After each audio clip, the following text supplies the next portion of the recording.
नमस्कार फ्रेंड, कैसे हैं आप। सीज़न शुरू हो गया है लाल मिर्च के अचार का और मैं सीज़न की पहली लाल मिर्चें लाई हूँ। तो ये देखिए, मैं कुछ इस तरह की लाल मिर्च लाई हूँ। ये थोड़ी सी छोटी हैं और मोटी मोटी हैं, पूरी तरह से पकी हुई बहुत अच्छी लाल मिर्चें हैं। इनका अचार बहुत अच्छा बनता है। इन मिर्चों को मैं कल खरीद कर लाई थी। आज मैंने 1 घंटे की धूप इन्हें दिखाई है, जिससे कि जब हम इसके बीज निकालें तो आसानी से निकल जाएं। अगर बिल्कुल ताज़ी होती है तो बीज आसानी से नहीं निकलते हैं। मिर्चें बीज निकालते समय एक्स्ट्रा फट जाती हैं। तो आप चाहें तो ऊपर की तरफ से बीज निकाल लें और अगर आप चाहें तो बीज से चीरा लगा लें। यहाँ पर हमने कुछ मिर्चों का बीज से चीरा लगाया हुआ है और जिनका मैंने बीज से चीरा लगाया है उनके मैंने बीज अलग नहीं किए हैं। और ये जो हमने डंठल से अलग किए हैं इनके मैं पूरे बीज निकाल रही हूँ। तो 1 घंटे की धूप लगाने के बाद क्या होगा कि बहुत आसानी से सारे बीज निकल जाएंगे। ये एक आरामदायक तरीका है मिर्चों के बीज अलग करने का। तो अब मैं सारे बीज निकाल लेती हूँ, फिर मैं आपको दिखाती हूँ। मिर्चों से बीज अलग हो गए हैं। इन बीजों को हमें फेंकना नहीं है, हटाना नहीं है। इतने सारे बीज निकले हैं और ये मिर्चें रेडी हैं। तो अब हम कुछ खड़ा मसाला पहले भून करके निकाल लेते हैं। तो हम कढ़ाई चढ़ा देते हैं, ड्राई रोस्ट करते हैं। 1 चम्मच जीरा और ये है आधा चम्मच कलौंजी, इसको डाल देते हैं। अब हम लेते हैं 2 छोटे चम्मच सौंफ और ये 10 से 12 काली मिर्च और 2-3 लौंग के दाने। बस इनको हमें हल्का सा ड्राई रोस्ट करना है, एक भीनी भीनी खुशबू आने लगे, बस उतना ही। और फटाक से अब हम इन्हें निकाल लेते हैं। एक प्लेट में डालते हैं, ठंडा करने के लिए अलग रख देते हैं। वापस इसी कढ़ाई को हम चढ़ा देते हैं। तो अब हम लेते हैं सरसों के दाने या पीली राई भी इसको कह सकते हैं। 300 ग्राम है। 2 चम्मच हम लेते हैं सौंफ, 1 छोटा चम्मच हमने लिया है मेथी दाना, आधा छोटा चम्मच कलौंजी और ये 10-12 काली मिर्च के दाने, 2-3 इसमें लौंग भी डाल दी हैं और इनको हम हल्का सा भून लेते हैं। इन्हें भी सिर्फ खुशबू आने तक भूनना है, बहुत ज़्यादा नहीं भूनना है। मसालों की नमी निकल जाए, हल्की सी सुगंध जैसे ही मसालों में बिखरने लगे वैसे ही हम गैस को बंद कर देंगे और इसी कढ़ाई में थोड़ी देर के लिए मसालों को छोड़ देते हैं जब तक कि ये ठंडे ना हो जाएं। तो ये हल्के से ठंडे हो गए हैं। अब हम इन्हें हाथों से छू सकते हैं। तो अब हम इन्हें मिक्सर के जार में डाल देंगे और थोड़ा सा दरदरा सा पीस लेंगे। बिल्कुल बारीक पाउडर नहीं बनाएंगे और इनको गरम भी नहीं पीसेंगे। गरम पीसने में मसालों में तेल रिलीज़ हो जाता है, जिससे उसकी खुशबू कम हो जाती है। अचार बनाते समय इस तरह की छोटी छोटी बेसिक बातों का ध्यान रखना पड़ता है। कुछ इस तरह का हल्का सा दरदरा सा मसाला पीस करके हमने तैयार किया है। ये आप पास से देख सकते हैं। हल्का सा दानेदार है, बिल्कुल पाउडर की तरह नहीं है। बचे हुए मसाले को भी हम इसी तरह से बना करके तैयार कर लेते हैं। पिसे हुए मसालों को एक बड़े बर्तन में निकाल लेते हैं। यहाँ पर हमने एक थाली ली हुई है, इसमें निकाल लिया है और ये जो खड़े मसाले हैं जिनको हल्का सा हमने ड्राई रोस्ट किया था इनको भी इसी में डाल देते हैं। तो अब हम तेल को गरम कर लेते हैं। तेल को धुआंधार गरम करना है। तो हम चढ़ा देते हैं गैस पर और जब तक हमारा तेल गरम हो रहा है तब तक हम कुछ मसाले डाल देते हैं। तो ये हमने डाल दी 2 से 2.5 चम्मच तक हल्दी का पाउडर और अब हम लाल मिर्च का पाउडर डालेंगे। ये कश्मीरी लाल मिर्च है, मैं घर में ही पीस करके रखती हूँ। सारे मसाले ज़्यादातर हमारे हाथों के ही हैं और मसाला पूरी तरह से शुद्ध है। ये है अमचूर का पाउडर, ये भी 2.5 चम्मच है। तो 2 चम्मच हल्दी, 2 चम्मच लाल मिर्च, 2.5 चम्मच अमचूर का पाउडर और ये है सादा वाला नमक। तो सादा नमक ऐसे तो अंदाज से पड़ता है, लेकिन ये 3 चम्मच सादा नमक है और ये 2.5 चम्मच तक काला नमक है। इन दोनों को मैं करीब करीब बराबर ले रही हूँ और बाद में मैं मसाले में से नमक को टेस्ट करूँगी। अगर मुझे कम लगेगा तो ऊपर से मैं और मिलाऊंगी। तो इधर हमारा तेल अच्छा खासा गर्म हो गया है। गैस को बंद कर देते हैं और ठंडा कर लेते हैं। अब इसी तेल में हम डाल देते हैं 1 चम्मच भर के हींग। हींग का फ्लेवर बहुत ज़रूरी है अचार में, अगर हींग ना हो तो मज़ा ही नहीं आता है। तो यहाँ पर हमने आप देख सकते हैं 1.25 चम्मच तक हींग डाल दी है। ये हल्की हल्की भुन जाएगी, अभी तेल में गर्मी कम है। और अब ये जो खड़े मसाले और पिसे मसाले हैं इन्हीं में हम मिला देते हैं मिर्चों के बीज। इनको भी हमें फेंकना नहीं है। ये हमने लिया है 1 टेबल स्पून सिरका, इसको भी डाल देते हैं। अब बहुत अच्छी तरह से इस सामग्री को मिला लेते हैं। फ्रेंड, मेरा अचार बनाने का तरीका पूरी तरह से पारंपरिक है। मैं बचपन से ही अपनी दादी को, मम्मी को इन चीज़ों को बनाते हुए देखते आई हूँ, तो मुझे उसी तरह से काम करना आता है। तो अब मैं डाल देती हूँ थोड़ा सा तेल। इसको हमें बाइंडिंग के लिए फ़िलहाल डालना है, बहुत ज़्यादा तेल हम नहीं डालते हैं। और हाथों से अब अच्छे से मिलाएंगे, जिससे कि तेल पूरे मसाले में बहुत अच्छी तरह से समा जाए। बाद में तो हमें तेल मिलाना ही है, लेकिन पहले हम ज़्यादा नहीं मिलाएंगे। तो आप देख सकते हैं हमने थोड़ा सा भुरभुरा सा मसाला बना करके तैयार किया है।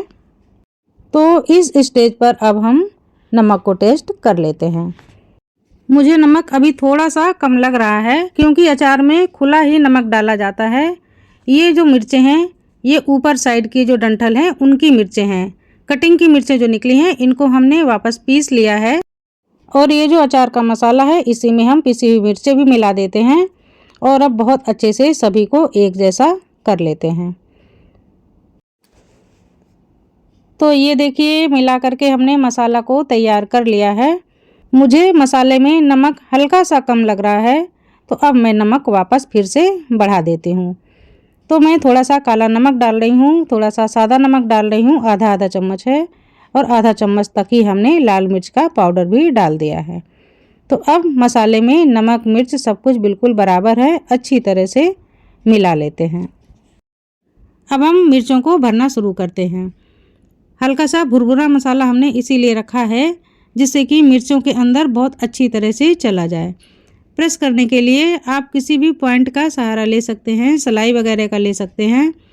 मैंने इस पिन का सहारा लिया हुआ है। ये मेरा पाव भाजी का मैसर था, तो मैसर का तवा टूट गया और केवल पिन रह गई है, लेकिन ये भी बड़े काम की है। ये देखिए, इससे हमारी मिर्चें कितने अच्छे से भर रही हैं।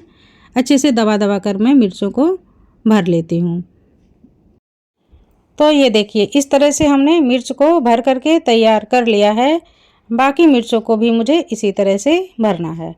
जिनको आप बीच से चीरा लगाएं, उनको भी ऐसे ही भरना है और दबा करके रख देना है। तो मैं इस तरह से सारी मिर्चों को तैयार कर लेती हूँ और फिर उसके बाद मैं आपको दिखाऊंगी, क्योंकि मिर्चों में टाइम लगेगा। तो ये देखिए, सारी मिर्चों को हमने बहुत अच्छी तरह से भर करके तैयार कर लिया है। किसी को बीच से चीरा लगा करके भरा है और किसी को पीछे की तरफ से। ये अपनी पसंद पर निर्भर करता है कि आप किस तरह से मिर्च को भरना चाहते हैं। इनको हम ढक्कन से कवर करेंगे और अभी मैं रख देती हूँ। और अब इन्हें मैं फिर से धूप में रखूँगी। इन मिर्चों को हमने 3 दिन तक धूप में सुखा लिया है। एक दिन में करीब 3 घंटे तक की धूप हमने दिखाई है। तो अब ये काफ़ी सिकुड़ गई हैं और पैक करने के लिए रेडी है। ये देखिए, इनकी स्किन सिकुड़न आ गई है।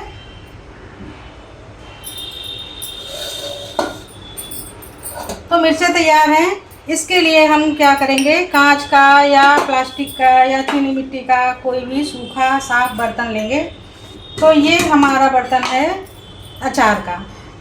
इसको हमने पहले ही धो लिया है, साफ़ कर लिया है और बहुत अच्छी तरह से सुखा भी लिया है। तो अब हम इसमें देते हैं हींग का धुआं।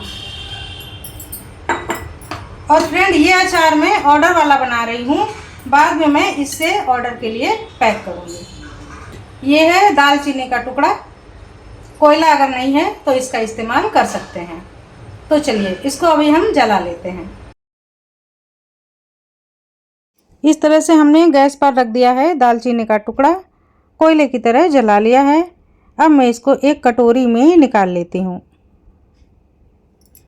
ऊपर से डाल देती हूँ चौथाई छोटा चम्मच हींग का पाउडर और बिल्कुल ज़रा सा हम यहाँ पर तेल डालेंगे। तेल हमने गरम डाला है। अब कटोरी को संभाल कर हम जार के अंदर रख देंगे। आप चाहें तो जार को उल्टा करके भी कटोरी के ऊपर रख सकते हैं। अब ये जो धीमे धीमे से धुआं बनेगा, ये जार के अंदर भर जाएगा। आप देख सकते हैं कि हींग का धुआं जार के अंदर भर गया है।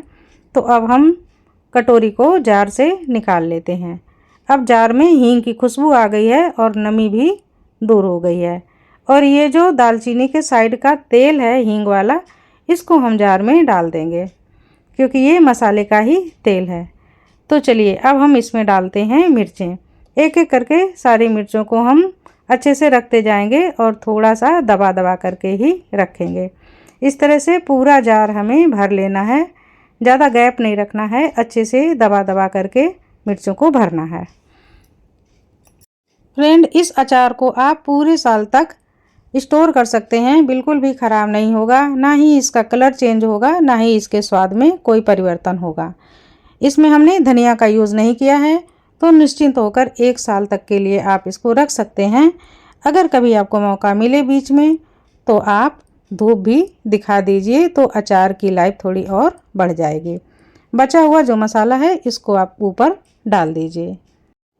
तो ये देखिए, ये हमने सारी मिर्चों को बना करके तैयार कर लिया है।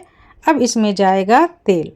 तो जो तेल हमने हींग वाला तैयार करके रखा था, ये पूरी तरह से ठंडा हो गया है। अभी हम इसको डाल देते हैं। इतना तेल तो समा ही जाएगा, बाद में हमें और तेल डालने की ज़रूरत पड़ेगी। अभी तो इसमें और तेल जाएगा, मैं देखूंगी कितना समा जाता है। उसके बाद फिर मैं तेल को गर्म करूंगी, ठंडा करूंगी और इसको बराबर तक कर लूँगी। अचार को खुला नहीं रखना चाहिए। अगर हम अचार को लंबे समय तक सुरक्षित रखना चाहते हैं तो ज़रूरी है अचार को तेल में डुबो कर रखें। अचार कभी भी ख़राब नहीं होता है। थोड़ी सी बात का हमें ध्यान रखना पड़ता है, जैसे कि जब हम अचार को निकालें तो हमारे हाथ साफ़ हों और सूखे हों, और जिस चम्मच से हम निकालें वो चम्मच भी सूखी और क्लीन होनी चाहिए, तो अचार लंबे समय तक टिकता है। तो फ्रेंड, मेरा ये अचार जाने के लिए तैयार है। अगर आप मुझसे मंगवाना चाहते हैं इस अचार को तो मैं आपको पार्सल भी कर सकती हूँ। नंबर मैं डिस्क्रिप्शन बॉक्स में दे रही हूँ, आप उस पर मुझे मैसेज कर सकते हैं। कॉल मत कीजिएगा, मैं मैसेज का उत्तर ज़रूर देती हूँ। तो फ्रेंड, ये मेरा पहला लाल मिर्ची का अचार तैयार है, ऑर्डर वाला। पिछले साल से मेरे कस्टमर मुझसे कह रहे थे कि आपने मुझे लाल मिर्ची का अचार नहीं दिया, क्योंकि सीज़न ख़त्म हो चुका था, लाल मिर्ची आना बंद हो गई थी। फिर से शुरू हो गई हैं, तो अब अचार फिर से अवेलेबल है। अगर आप चाहें तो मंगवा सकते हैं। प्राइस ओपन है 500 रुपये किलो प्लस शिपिंग जो चार्ज है वो आपको लगेगा। तो फ्रेंड, अभी मैं आपसे विदा लेती हूँ, मिलती हूँ अगले वीडियो में। तब तक के लिए नमस्कार।